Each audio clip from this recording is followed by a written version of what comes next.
switch to sports mode. Hold it in the road. When you get so mad you can explode. Hold it in the road. Bro, just stay focused on your goal. Don't let them crack the mold. The finish line straight ahead, bro. Hold it in the road. When life switch to sports mode. Hold it in the road. When you get so mad you can explode. Hold it in the road. Bro, just stay focused on your goal. Don't let them crack the mold. The finish line straight ahead, bro. Hold it in the road. Let me say this, let me be just real. A demographic feel unsafe, then that's what we do. We throw guns into play, and then that'll solve everything. It ain't solved nothing. Because from what I don't understand, and I don't want to be disrespectful, and I am not condoning any kind of violence against anybody, anyhow, because my job is to protect everybody. But I don't know about how many black folk that went and shot up school. I'm just saying. I'm just saying, y'all. I'm not trying to say that to be mean, but I'm saying that to be real. It's a fact. How many black boys or girls have you heard? Now we'll bring a gun to school because dude messing with me. Yeah. You know, dude. I'm not thinking about killing everybody in the darn building. No. I might get this dude. Yeah. It ain't right. But that's 9 times out of 10, I found that. But it was for protection. Why you think you need protection from this dude? Then I set him down. You done lost your mind and you done lost your mind. The next time you come about, I said, all of us gonna wrestle. Yeah. I said, then we gonna make it happen. Cause I know y'all done lost your mind. Never had no more problem. Right. But yeah. We ain't nobody that crazy. Listen, we all done had kids. If you have a kid, if you have dealt with boys, you know how they get, you know how we were just out that time. Definitely. But I don't think we got to the point where I just need to get a gun out because I'm scared. Right. Listen, I get it. You see these guys that are bigger than most of us. Yeah. Room, and you got this teacher maybe 5'2", 5'3", wet, and weigh 100 and some pounds. Right. Big dude like, I don't want to do this. Okay. You don't have to do that. But you're not going to be disruptive in my class because what I done found with kids, and I'm gonna leave it like this. What I done found with kids is if you show authority, because kids do want authority. Whether we believe it or not, they do. They want structure, bro. They do. I think we talked about this last time. Oh, yeah. I think they want structure. Yeah. They want structure, but they're going to get it. Now, they can get it bad or they can get it good. Right. So if you give them structure and say, from the get-go, I'm not going to tolerate that in my class now. I had a teacher like that. I had as an SO, she was the best teacher. Let me tell you something, brother. Let me tell y'all this. I'm sorry, I don't mean to rap, but she was such a good teacher. No, you're good. My brother, I had football players. She standing at that door. If that bell rang, she closed that door, you were done. It was a sister. That's it. She didn't play. Right. Yeah. Them boys will break their neck trying to holler at their little girl. Oh, I gotta go, I gotta go. Yeah. They booging down the hall because they knew that door closed. She wasn't playing. Yeah. She wasn't playing. She told him, she like, all I asked you to do is get in my class. Yeah. She never Structure. She gave him structure. Never had no problem. I never went to a classroom. Right. If I did go to a classroom, it was, hey, everything good? Oh, yeah, everything fine. Because I might hear a little loud, but after a while, you don't hear nothing.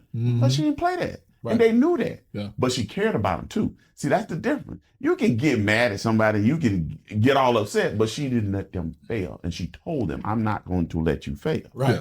Yeah. Whether you like it or not. And then the parents, some of the parents didn't like that, but that's okay because they knew that she was a good teacher. Without a There's doubt. a difference between when you're dealing with a person who really genuinely care about your kid and don't want nothing to happen to your kid and refuse to let them fail in your class, even if you're a parent that may not have You the gotta structure respect at that. You got to. You got to. Yeah. I'm going to let you do your thing. I got to respect it. I got to. That's it. And I think it's an age thing with a lot of these teachers too, because what you're talking about is grandma. That's what you're talking about right there. She had that grandma mentality. Yeah, bro, listen, you ain't got a, what is it? They're 17 now? How many, now, I know y'all done heard this. How many times you done heard about a teacher sleeping with a dude? Sleeping with one of the kids? Yeah. Right. Yeah. And now it's even more prominent now than it used to be. Yeah. And it's like, why is this teacher, you know? But anyway. I'm going to tell you something with that. I could tell you, I can give you a good guess of the ethnicity of if a woman got caught sleeping with a student or if a woman got caught sleeping with somebody in a jail. I can pretty much tell you You understand what I'm saying? I can give a good guess about the ethnicity of that person. You know what I mean? Both times I started shaking my head. Yeah. You know what I mean? But I tell you, we was talking about from a child or a student's perspective. Okay.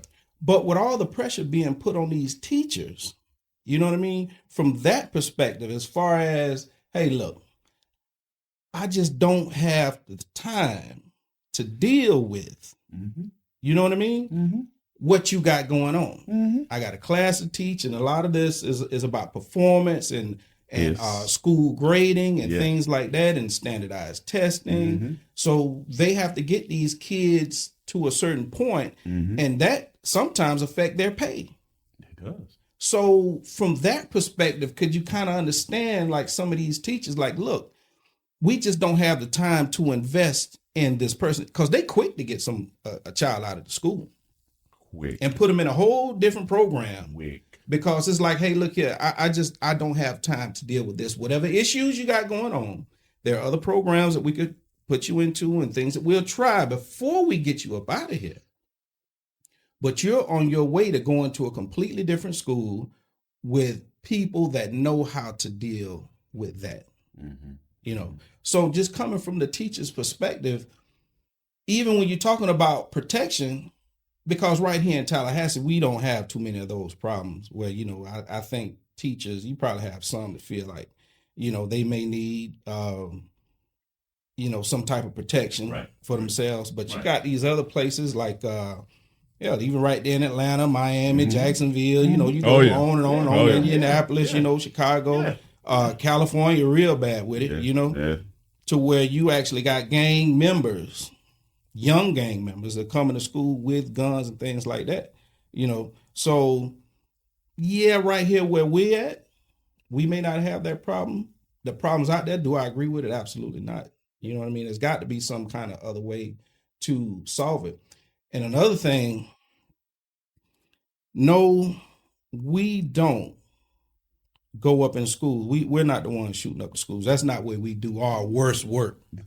No. For some odd reason, we do our worst work in the community when everybody's trying to have a good time. When we don't put our good clothes on and we got cologne on. Don't understand. You know what I mean? And we out here trying to have a good time. That's where we do our worst work. Don't understand that, brother. You understand what I'm saying? Yes, sir. You hit it dead on the head. So it ain't, and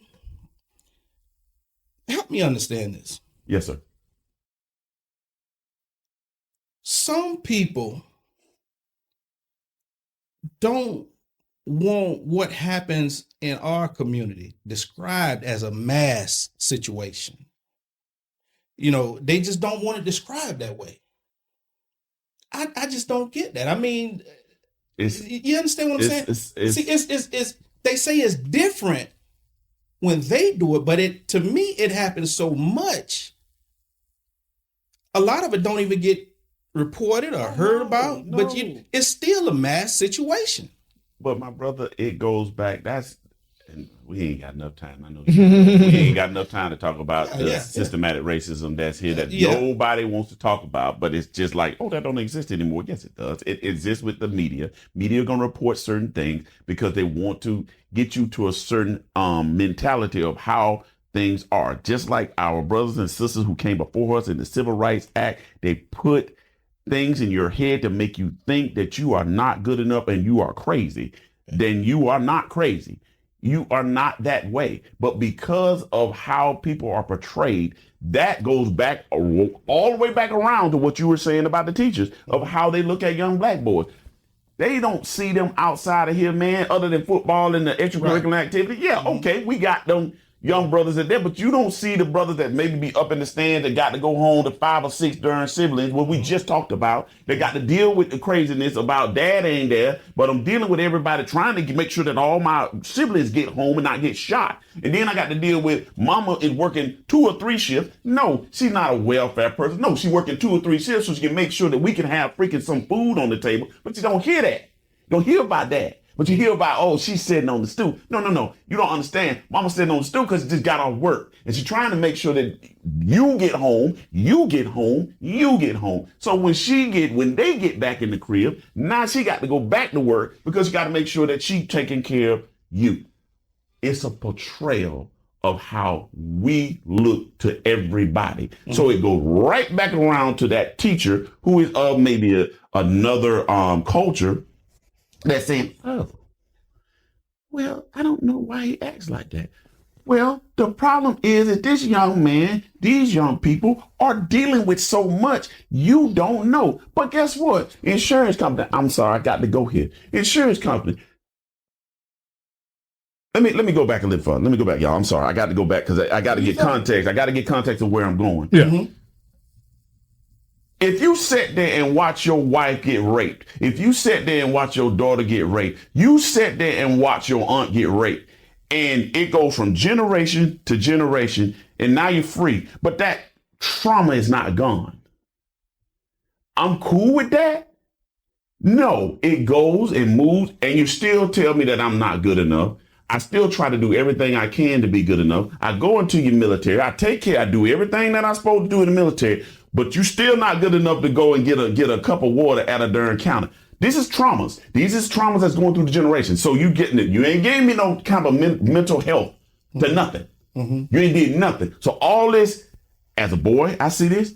As a man, I see this. As a grandparent, I see this. But I keep that in mind. Oh, but you got to be crazy. But the grandparents we had kept that in. Mm. But it came out sometimes and didn't take care of the family, didn't do what's supposed to be done. Mm-hmm. They couldn't get no loan because you got redlined. So you moved you out somewhere and they put you in these boxes. Right. So now you're there and you can't get no decent job. Well, dang, man, he was in the military. He served the country. Well, I can put you on a tractor or I can put you, maybe if you were good enough, you can get in the U.S. mail hire. Mm-hmm. Yeah. But other than that, I'm putting you in the warehouse. I'm putting you in the warehouse for the rest of your life. Mm-hmm. And that's all you're going to be able to get. I don't know if I'm going to put you in a school. Now, if the Lord shines on us that we can get somebody into FAMU or we can get somebody into Bethune-Cookman, thank God, maybe the curse will be broke. But through all that trauma that we're living in this great country, which I love America, because my grandparents built this just like everybody else. So damn right, I got the right to stay here. I got the right to claim everything that's in it. Mm-hmm. But the mental health aspect of it, brother, I was coming here, I met, but then seen a couple of brothers just walking, lost. You can tell the insurance company, now I'm going to get to the insurance company part. They'll give you 1 or 2 mental health visits. That's it. Man. All of us have trauma. You have trauma, I have trauma. And you deal with trauma as a black man, you deal with trauma constantly. Whether you believe that or not. Right. You deal with trauma that walking down the street, me and you can walk down the street and everybody looking. What you doing? What are they doing? Why are they doing it? And you may live there. That's a trauma. Right. That's a trauma. But we don't have access to the different things to help us get through the trauma. Right. And that's designed. That's a design. Yeah. That's a design to where they're good. They're fine. Hell, you know and I know. I'm going to tell you this.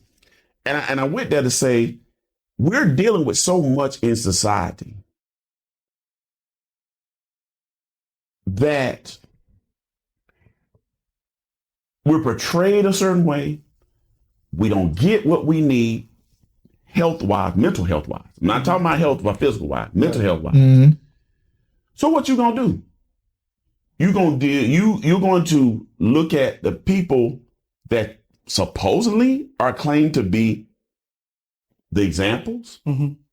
Black people didn't learn how to listen. Yeah, we have had in the past and still violence. But how do we learn that? Just ask it. I ask that question all the time. It's not a black or white thing. I ask that question all the time. I said, because the slaves didn't really know that. They saw it. Yeah, definitely. Right. So when I hear, and I also hear the thing, oh, well, black people had slaves, they were looking at who had them and portraying. That's the same kind of mentality. I'm looking at who is supposed to be looked upon by the media, who's portrayed as the leaders, the leaders, who we got to look at as this. But we've never had a chance to step out. We've never had a chance to be in the forefront. We've got bits and pieces. We got a President Obama, that was a bit. We got different pieces that are like Jasmine Crockett, that's a bit. Love her to death. Jasmine Crockett, that's a bit. But those are bits. Those are bits. How many do you really know that have stepped out on their own, regardless of what's going on around them, and stood firm? The Martin Luther Kings are gone. We don't have those people who are now, okay, we have John Lewis, those people are gone. We got to have people that'll step out. Listen, once we get people to step out and stand up and say, look at the trauma that we've been through. We're surviving trauma. I said, when we survive this trauma and now we're trying to get ourselves out of this mentality of you're not good enough. We're good enough, better than good enough. Now we're starting to learn our history. Oh my God. Now we know about how many people done invented this, how many black people done had this and done made this better than this and this. What's wrong with that? Because of a betrayal. You cannot let nobody find out. Y'all know this consciousness. I think Malcolm X said that. Your consciousness. If you get a person that find out that consciousness that they are, whoa, I'm this, their consciousness. Now all of a sudden they feel like I'm the bomb. And you can't tell me that. That's a dangerous person. Enlightened with truth. That's it. That's it. You said it better than I could ever say it. And then guess what happens? Now you can't put me down. Now you can't put me down on the floor and portray me like I'm a violent criminal element and I need law enforcement all the time on me. I need the troops. I'm sorry, I probably said something. I ain't got no business. I don't care. Do you think? But I ain't got I need troops to make sure that my neighborhoods are okay. Really? I need troops to make sure my neighborhood's okay. Now, let me tell you something. Let's get it. Don't get it twisted. Baba, boo, boo, da, da, bb. I got all these in my family, so I can say this. Da, da, dee, dee, pop, pop. Might need to go to jail. Because they don't want change. But at the same time, I know Baba, boo, boo, pee, pee, papa. They all had good parents. Just because they was in the hood don't mean they were bad. Big Mama did the best she could. She made everybody get on the church bus, ride it, get your tail. You can do whatever you want to do. But you ain't gonna lay in my house and ain't gonna be at church. Okay, so they was raised correctly. They decided to do things. Now, my counterparts, my brothers and sisters that are on the armed forces, I'm talking about white and black. They go out and they patrol Southside. Okay. Now, you're gonna see a multitude of police cars in Southside. You see them in Cologne? No. Why you don't?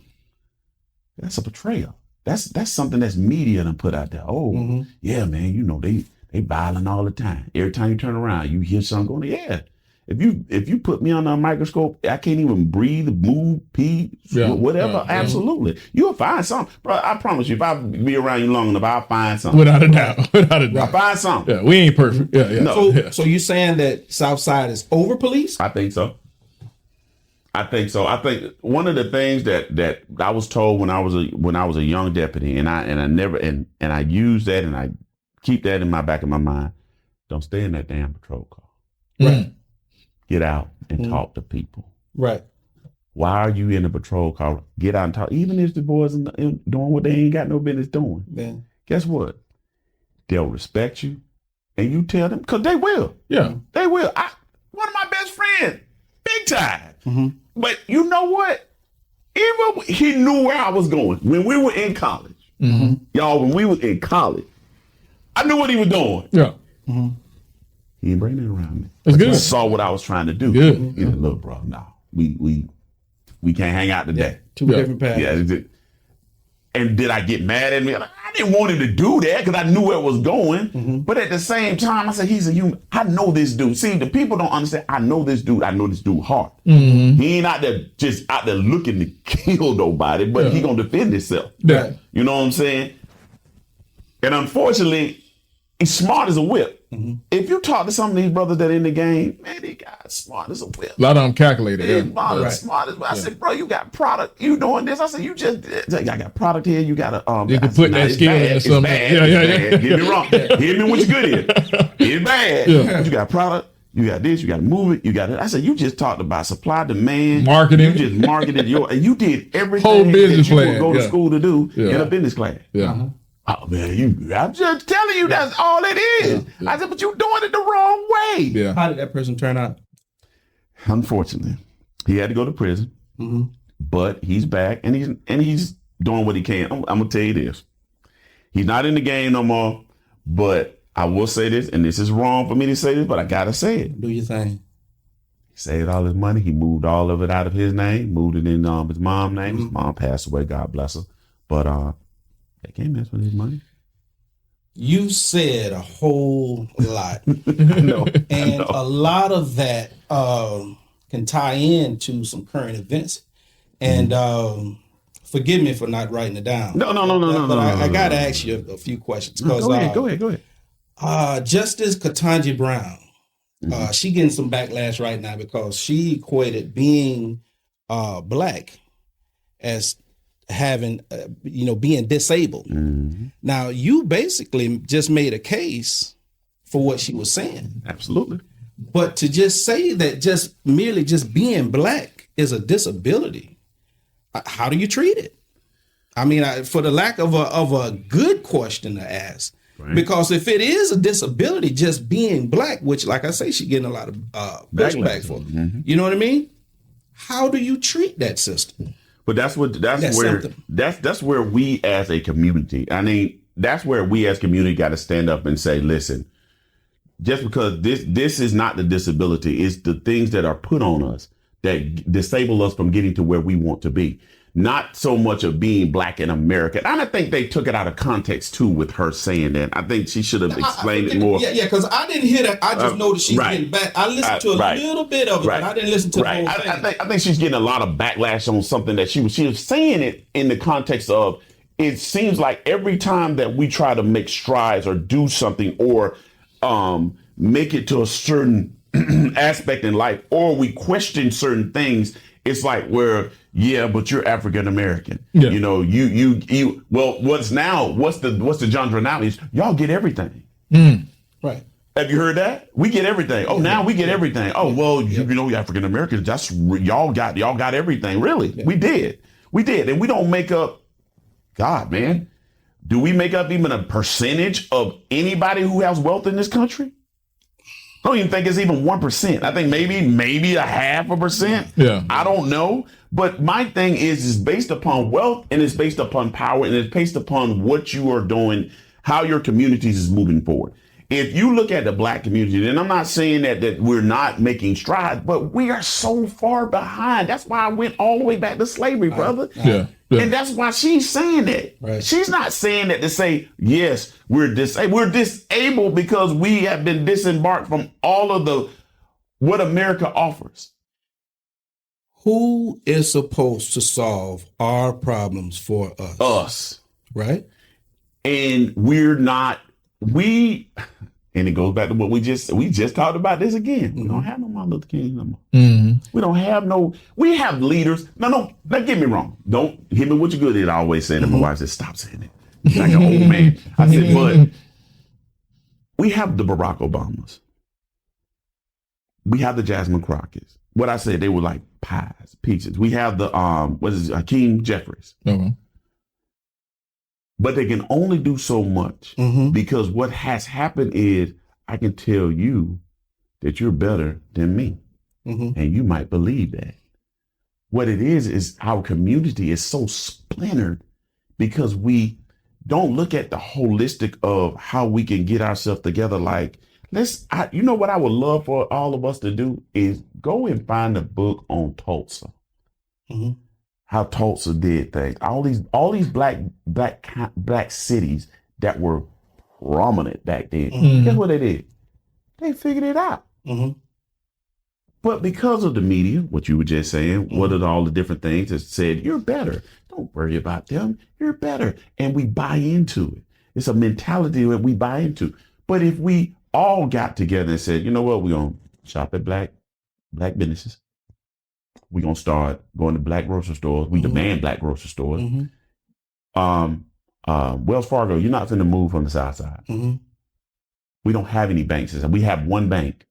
I said, we need more banking in the South Side. So I need for you to stay here. Why are you leaving? What is your reasoning? The problem that we don't do is, I call it the Jasmine Crockett does a great job. Question. Brother, sometimes all you got to do is question and vote. That's me. Why are you doing it? And if you can't give me no good answer, then I got to get you out the way. And I'm talking about my own people. Yeah. Because I got to hold my black leaders accountable. Definitely. Because if you're my leader and I want you to do this, I want you to make sure that the banks stay. I want you to stand up there and say, okay, well, Wells Fargo, why are you leaving? Why you decided that you wanted to close your banking here? Or Publix, why don't y'all want to come on? I know we do have one on the South, all the way down in the South, but I'm saying in certain areas, why do I have a food desert? Thank God for Piggly Wiggly hanging in there. But why do I have a food desert? Why do I have a pharmacy desert? Yeah. Thank God for Bond. Yeah. Thank God for Bond stepping up. Wells Fargo decided, but then you gonna put a liquor store? Come on, bro. That's an old school way of doing how you did that. That's something they did in the 60s. You talking about right down Paul Russell? Yes, sir. I Without do. a doubt. You know what I'm talking about? Yeah. There was a pharmacy there. Yeah. Service the community. Yeah. Everybody didn't have to worry about going nowhere. Hey, man, we go right here to No. I noticed that. But now you put a liquor store there. Right. Really? But go ahead, bro. I'm sorry. You saying so much, and it just gives me so many questions. But I don't want to stop you. No. Go ahead. Even when you talk about Tulsa, you talk about Rosewood, and you're talking about all of the other black neighborhoods that was growing and thriving. Self-sufficient. Right? Yeah, that they either sunk or put a highway through. Eminent domain came and take. Now, was it that they figured it out, or was it because you were forced to support your own? I think it was a little of both. I think they were forced to first they were forced to support their own because they couldn't go nowhere. I mean, where else could you go? I don't want you in here. And then guess what? The prices changed because the carton of eggs might be, for a certain culture, might be 99 cents. Well, back then probably a dime, but now for me it's 30 cents. Right. I can't afford that. Now here's a Go ahead. second part of that question. I think I asked you this last time. Come on. Did integration help or hurt the black community? I think, and I'm gonna say it in two ways. First of all, as a brother who put God first in everything that he does, I think it helped. But I don't think I think it was forced. When you integrate, you can't force people to do certain things. Right. There were what Bernie Sanders walked with Martin Luther King. Yeah. You know what I'm saying? There were white people who did. Matter of fact, there were white people on the trail, on the railroad, that put their whole life in danger just to make sure that black folk went to freedom. Yeah. With the integration part, what I'm saying is that yes, there was some growing pains. Lord knows there was some growing pains. But at the end of the day, we can't live separate. God don't want us to live separate. He never wanted us to live separate. But because of certain powers, and it was only a percentage of people who wanted that, poor white people and black people have more in common than anything. In this country, we can't live separate. Yeah. Now, in other countries, I They think live separate. They do. But at the end of the day, are they prospering? Right. Some are, some not. And I think you're still going to integrate somehow. You can't At some completely point, yeah. At some separate point, yourself yeah. off from somebody, because you're going to have to. There are some things you're going to have to need from that other culture. So there's no way that you can completely separate yourself away. I feel like though, and you also miss out on cultural things, bro. Definitely. Listen, I think everybody brings something to the table. I do. I think everybody, despite what people want to think, we all bring something to the table. We all bring something good. Most of the time, we're focused on the bad thing. And it goes back to what I just said, the media part. There are good people in every culture who have stepped out on faith and said, you know what, that ain't right, and I'm not going to go with the status quo. Yeah. So as far as for me, integration is great, but it cannot be forced. I am not going to force you to do something, because if I force you to do it, what's going to happen? I'm going to get pushback. Definitely. But if you do it in a way that shows me about the culture, if there's no consequences of me going into Tulsa at the time when Tulsa was doing well, when Rosewood was doing well, white people can come in, do business and go out. I don't think that would have been a problem. The problem was they were doing good. I mean, they were doing good. And the unfortunate thing is, because of white supremacy, see, there's different of white folk that want to do the right thing. And then there are white supremacists who their whole genre is, I'm better than you. Dominance. Yeah. When most people, including elders, speak of the good times when we was growing and thriving, those were segregated times. They were. Now, it seems when things went wrong is when integration came on, and we haven't, as a community, we haven't really grown since then. I mean, and we can see the remnants of it in certain parts of town that we can drive through today, right? Yeah. So could integration be considered a slick, nonviolent way to destroy your community? Because if you look back at the evidence and you look at, back at history, that's exactly what happened. Our communities have been dead basically ever since. I get you. I hear what you're saying, brother. I pray. I see what you're saying. Listen, I see that. But at the same time, I look at it in these glasses as that, yes, because of a betrayal, because of white supremacy, because of a dominance of wanting to keep certain culture, black culture down, absolutely.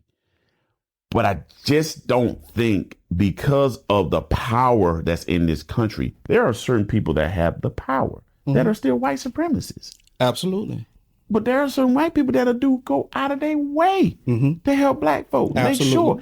And that's the problem. The problem is not so much of the integration piece, it's the power structure in our country, that there are certain people that consistently keep that power that has been multiplied through generations because of white supremacy, because of the things of redlining, because of the things of moving people out to the burbs, because of putting us in Section 8, because of all these things. Going back to what I just said, systematic racism.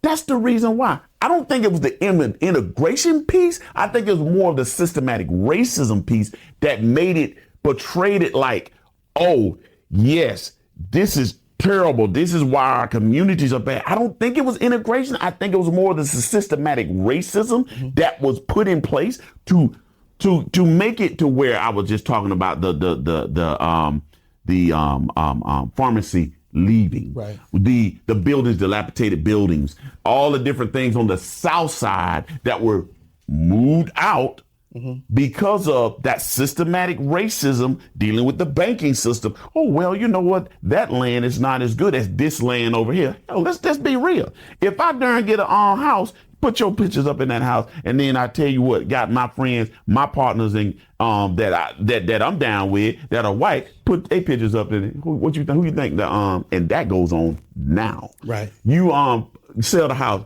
Who you think gonna get what the value gonna be?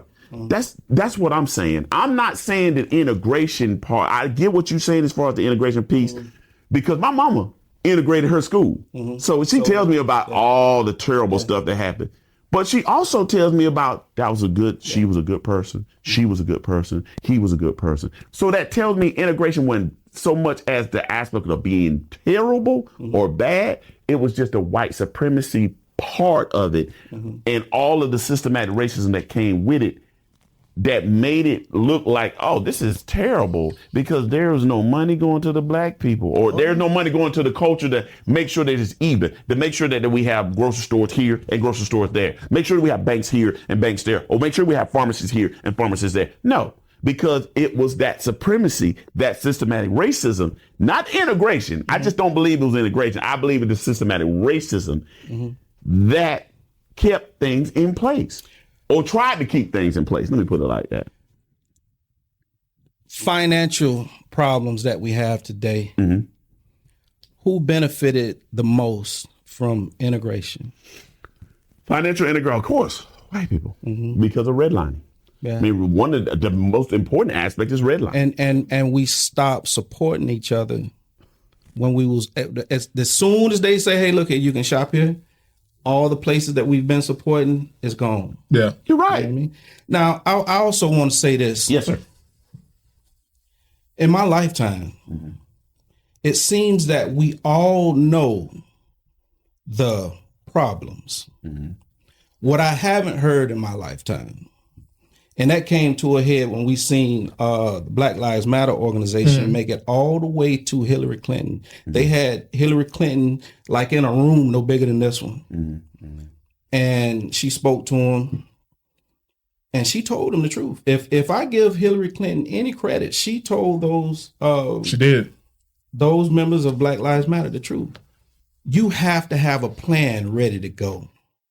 See, Black Americans do not have a symptom. I'm sorry, a solution to our problems. But we all know the problems. Oh, yes, we do. You're right. We speaking of mental health, right? We speaking of the poor choices that a lot of us seem to make and we have to pay for down the road. But we're always treating. It seems like we don't treat the root of the problem. And when you talk to a politician and when you talk to, your leaders or whatever, you got to come with something. What do you want? When life switch to sports mode, hold it in the road. When you get so mad you can explode, hold it in the road. Bro, just stay focused on your goal. Don't let them crack the mold. The finish line straight ahead, bro. Hold it in the road. When life switch to sports mode, hold it in the road. When you get so mad you can explode, hold it in the road. Bro, just stay focused on your goal. Don't let them crack the mold. The finish line straight ahead, bro. Hold it in the road. Bullets with a badge, I'll never get a pass. We can see straight through your mask. You made a glass, homie. Just think before you do the dash, cause it might be your last. Lay you in that grass, face down. You should've put your hands up. I promise you the Retta got them handcuffs. Look, we need to change our recreation.